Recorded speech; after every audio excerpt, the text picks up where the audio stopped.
So last summer, over at Harvard University, in the science lab, there was a science student who'd been working diligently trying to come up with some new inventions, and his name is Pakpong Chira Radanan. And he'd been struggling with these inventions for a while, and finally he came up with a super tiny robot, and it looks like an insect. And it's called the robobee, like a tiny robotic bee. And it's super small. It's lighter than a paperclip. So light. And it has wings, just like a bee or other insects.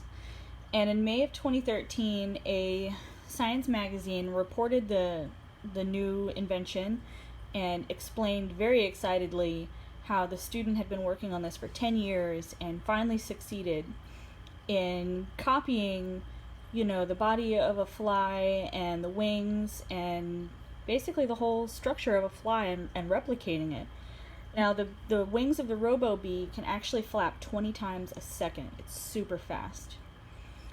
Now, one of the reasons it was so hard to come up with this and why he struggled so much is that the machinery for large robots has already been perfected. We know how to make robots move and replicate human movements, but for robotic insects, everything is so much smaller, and basically we had to start over from scratch.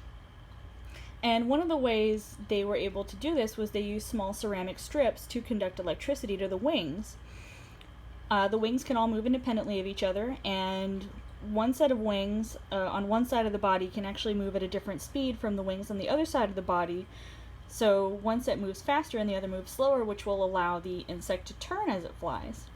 Now, they have had trouble getting it to land correctly. It's been a real issue because of the weight of the machinery. When the insect lands, it sort of goes below the surface, or it can't go below the surface.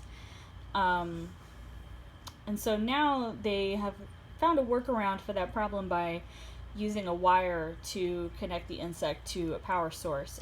In the future, of course, the end goal is to not have a wire at all. And these insects could be used for a lot of different purposes. I mean, imagine if you have drug transactions going on.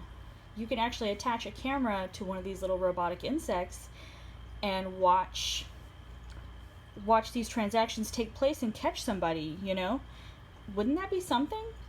There is a small concern that one insect could attack another one. One of the robobees could attack another robobee. Who knows? What do you think?